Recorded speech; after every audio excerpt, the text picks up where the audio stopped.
girlfriend, she blowing down the whole team. I don't know if I'm spinning on. This sign right here says no trespassing is allowed, but this road leads to places where I believe that trespassing is allowed. So I'm disregarding it. At least someday if I get stopped by the police, they'll at least be on camera. Man, oh man, oh man, oh man. It's been a minute since I made a video. Apologize for that. I tried to make one last week, but I managed to not plug in my microphone at all. Like, I came out here and I did a video for like an hour. Maybe it was half an hour, I don't know. But I got home, looked at it on the computer.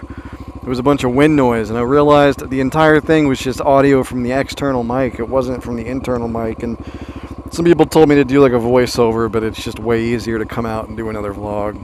So that's what I'm doing today.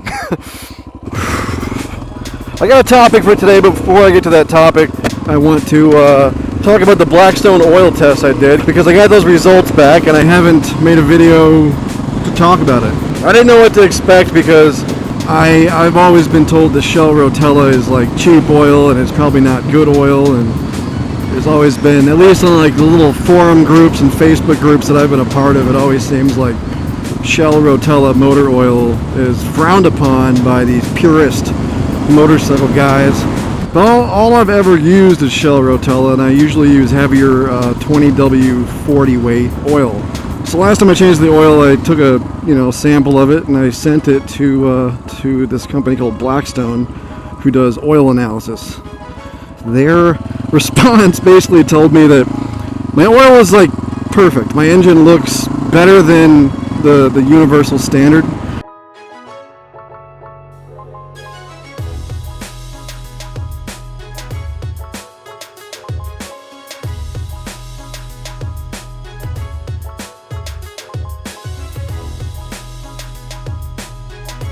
So that kind of tells me that what I've been doing has been the right thing, which is basically I just changed the oil 2,000 to 3,000 miles, and it's not that expensive. It's relatively easy, and it gives me peace of mind now, because I ride every time I go camping someplace. I tend to have to ride this on the highway, and I always feel kind of bad for the motorcycle because it doesn't feel like it wants to do 65 or 70 miles an hour for hours straight, So I feel a little better about it. I think it bought me a little peace of mind, and I know that all the shit I do with this bike, it's still, on the inside, it's basically brand new. I've been using K&N oil filters, if that really matters to anybody. But yeah, I think this helps demystify the quality of a motor oil. If you just change it a lot, and you don't have to use some kind of crazy synthetic shit. I was going to make a standalone video about it, but I don't really have enough to say on that topic, because I'm no oil expert. I'm thirsty, my mouth is dry. So today's video topic is about my camping trips that I go on, because I was going through my YouTube playlist recently, and I realized I've done 11 trips now. In the 3 years I've been doing this, I've camped off this motorcycle 11 times, which is a lot, actually.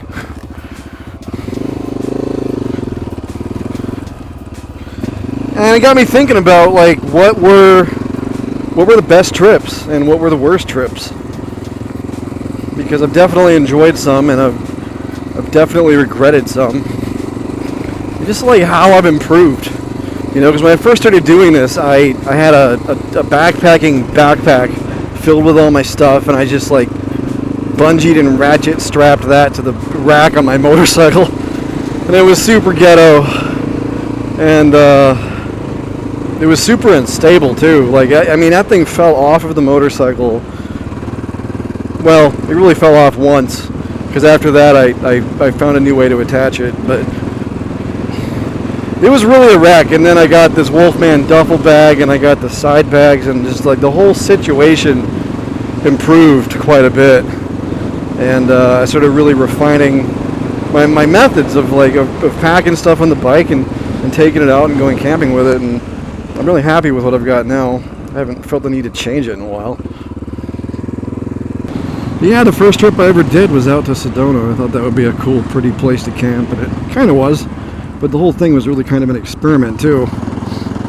That was kind of when I realized like people like watching those videos, and I should do a lot more of it. So the second one, I think, was probably the worst camping trip I ever did on this bike. It's also one of the lowest viewed because the thumbnail sucks. It's definitely my worst thumbnail, and it's definitely the worst camping trip because like I never even really got to the camping part. I just kind of, the idea for that trip was I'd return to that really steep hill that I tried to climb a while back. If you haven't seen that video, it's my most viewed video. I tried to climb up this steep hill to a mesa, and like there were boulders on the hill that were as big as softballs, and some were like as big as basketballs, and it was a nightmare. And I dropped the bike a bunch of times, and I gave up on it. But my idea for that video was I would return to that area, I would camp out there, and I'd just hike it. I'd hike up that hill, and I'd hike on the mesa. The problem is, I severely underestimated the length and difficulty of that hike. So I got there, hiked up the hill, and it was probably a 5 or 6 mile hike to the end of the mesa where I wanted to go to the overlook. And it was a long hike. I got sunburned as hell, and I drank all my water. And on the way back, I was thinking like this was really dumb. Like I knew I had the energy to like get back to my bike. I wasn't worried about getting stuck in the desert and dying of dehydration or anything, but it was a bad situation. And then I got back to my camp, and what I had brought for dinner that night was condensed soup, which requires water, and I had a bottle of Jameson, which I wasn't going to drink if I was dehydrated. That just seemed like an all-around dumb idea. And so I just kind of was like, you know what, this is an actual failed mission, and instead of continuing at all and actually spending the night, I just left, went home. So in that video, I never actually, I set up the tent and stuff, and it looks really cool, but I never actually camped there. And it was definitely the worst one, mainly because I was being a little naive, I guess, thinking that I underestimated the ferociousness. I underestimated the desert. That's the main thing. It was very hot.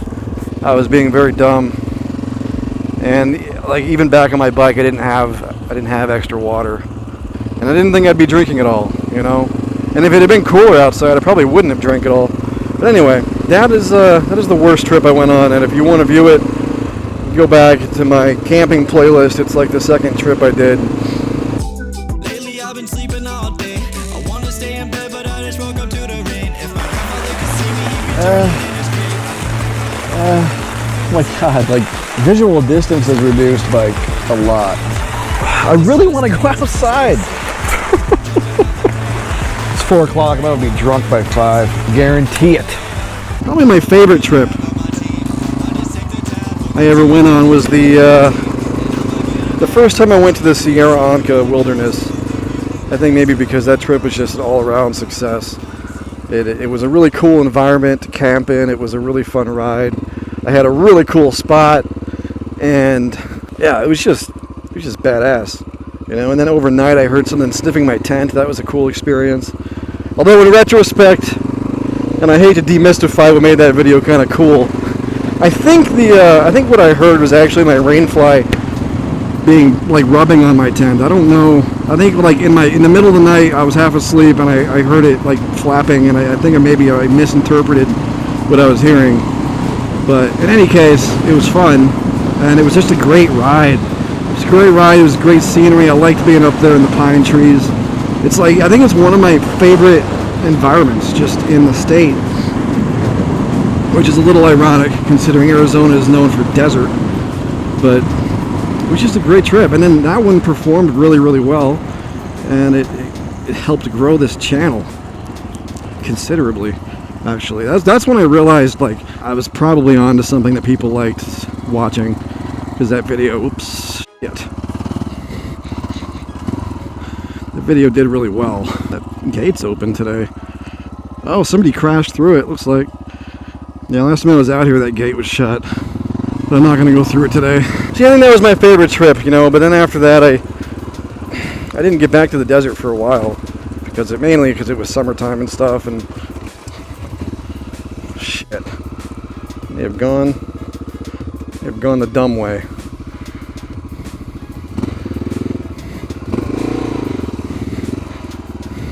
I'm gonna turn this thing around.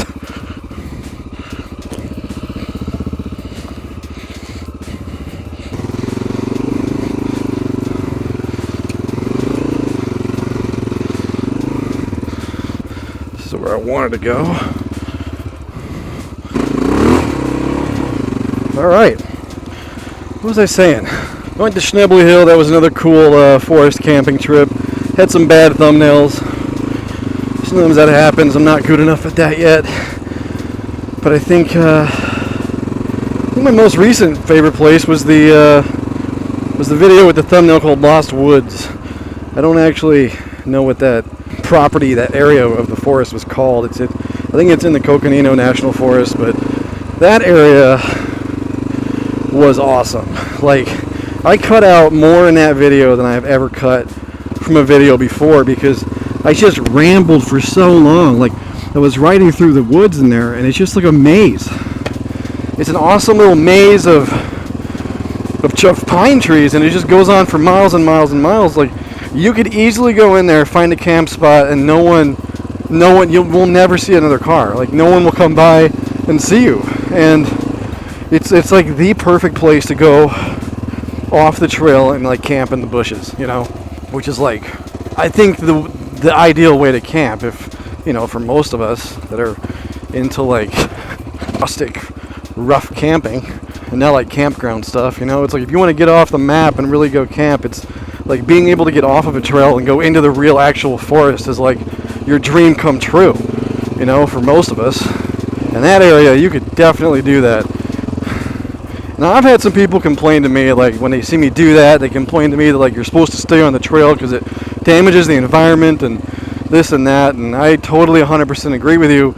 I just also happen to enjoy doing real camping like that, and I do everything I can to not leave a trace, and I challenge anybody to go and try to find where I camped, because you probably won't. I mean, I cover my tracks pretty well, and then after that, I just let nature take care of it, and whatever happens up there is probably going to erase any other evidence, like rains and winds and stuff and animals, and it's pretty awesome. But yeah, I think maybe that's my favorite one. I haven't had too many bad ones. That's the truth. I just don't get out very much, and sometimes I think if I do it too much, I'll lose the energy. I'll lose the excitement if I do it too much. Because I think camping is supposed to be about getting away and relaxing and really like recharging. And when I do it too often, I feel like it starts to feel like just a thing that I do, you know, instead of feeling like a recharge or a trip to like, instead of feeling like a trip that recharges me and resets my brain and my clock in my head, it's like sometimes it just feels like a job.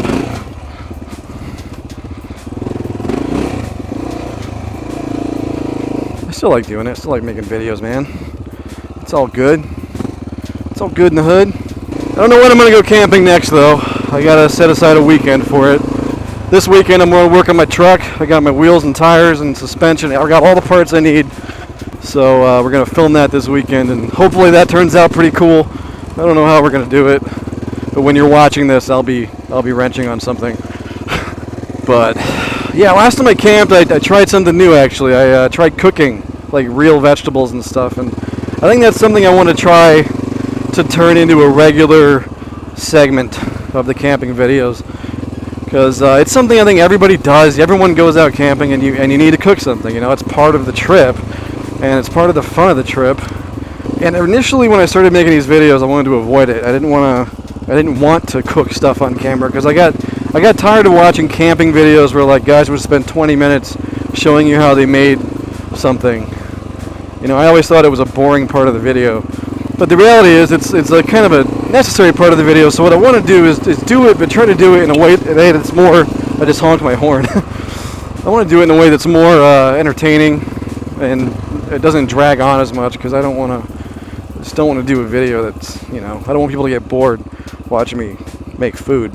the way that I get bored watching other people make food. And that being said, I think some people maybe misinterpreted like the goal of how I was doing it, because a lot of people mentioned I should pre-prepare food and bring it out, and I feel like that, personally, to me, that's not in the spirit of camping. Like I know that when I go out and I film these things, I'm always doing a one-night trip. I'm never doing a multi-day thing. It's always like an overnight on a Friday or a Saturday or something.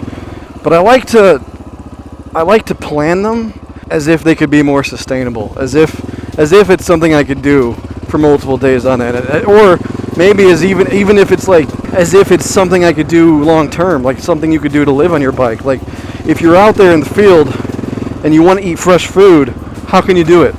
And how can you do it with minimal waste and without refrigeration? Those are kind of my guidelines for this. And I'm thinking that might be just kind of an interesting experiment. Like a while back I talked about like if I making like a food series where I experimented with different camp meals and stuff like that, and this is what I wanted that to be.